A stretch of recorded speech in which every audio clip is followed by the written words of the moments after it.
Hi there, my name is Alex Bowers and I'm an education consultant here at Robotify. And I help teachers and educators all around the world to get them set up and trained on the Robotify platform to help them deliver coding and robotics education to their students. Today, we'll be talking about the topic of gamification. And I'm very delighted to be joined by our special guest, Claire Selden, who is an expert in the field of gamification. Hi, Claire. Can you tell us a bit about yourself? Hi, Alex. Well, I'm embarrassed to be called an expert, but I think at this point I actually am. So I am the biggest nerd in the universe, and I have been playing games of all kinds since I was a very small child. I'm actually a second generation Dungeons and Dragons player, which makes me super, super nerdy. I'm also a high school science, history, and technology teacher. So once I became a teacher, I worked in IT for a while, and then I became a teacher, and I used all of my IT knowledge and all of my gaming nerd knowledge in my teaching, which sort of moved me into the realm of creating games and digital teaching resources around using the ideas of gamification. And then I started teaching other teachers how to do that. And I've been doing that for a few years now, despite all the other things I've been doing to earn money. Fantastic. So you've been kept busy over the last few years, but really, I suppose your career, your education has kind of focused around the idea of gamification. To a certain extent, I have a teaching in background in Montessori, and Montessori was all about project-based learning and the ideas of authentic learning.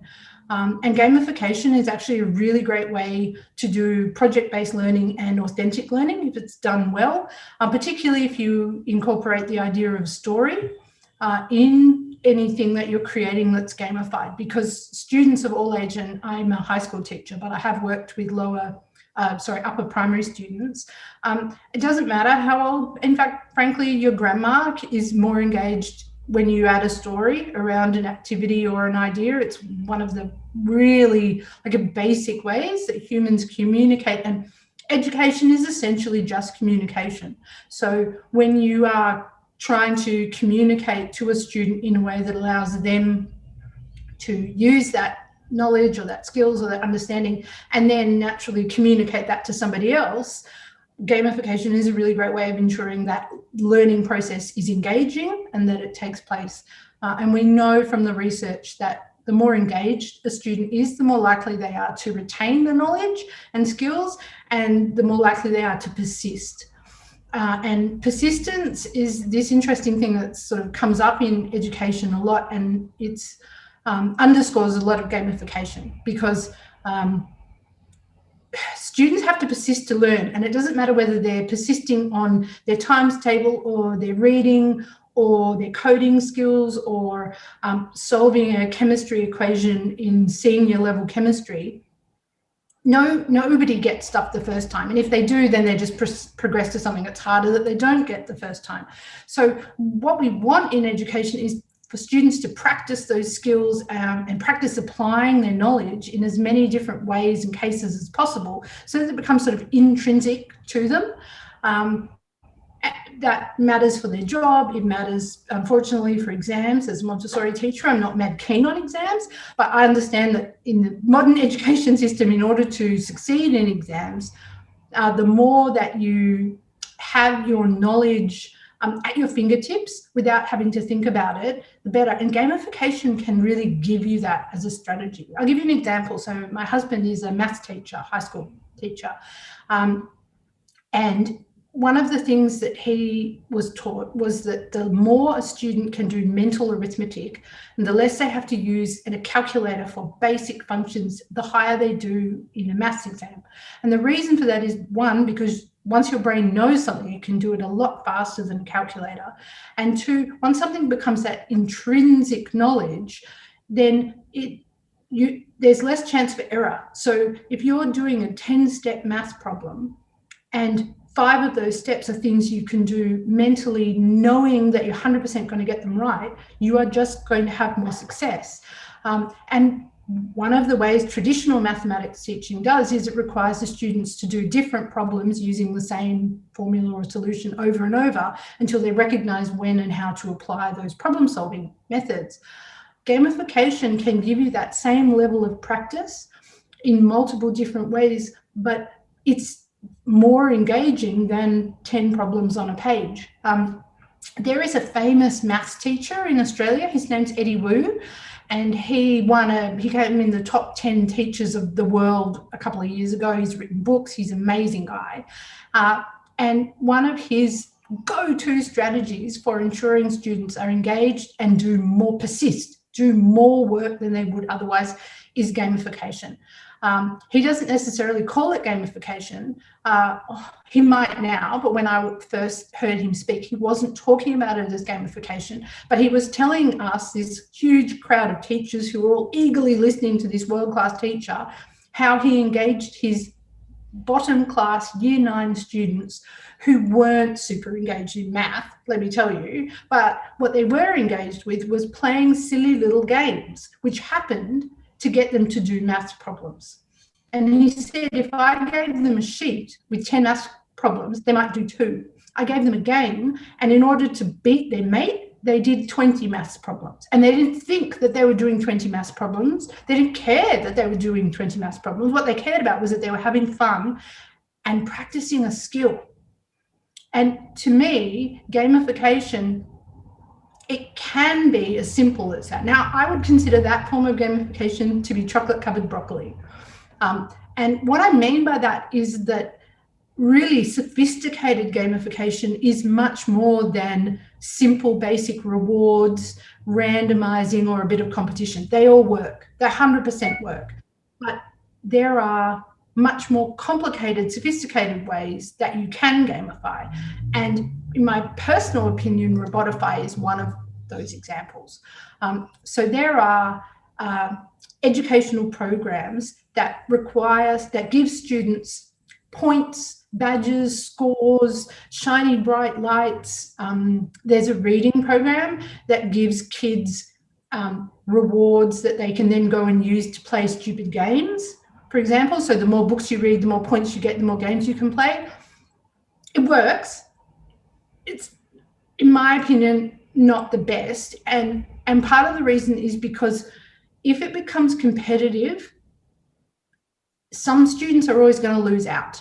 And my concern with that is that a child will not persist when they know that maybe they're not going to win. And so whereas Robotify has some of the more sophisticated elements of gamification, which you find in most video games, board games, card games, even sport that kids play. So there's a story, something's happening, and it's more than just I won a point or a light flashed. So that's one thing. There's an element of discovery. The child doesn't know what's going to happen straight away when they do something.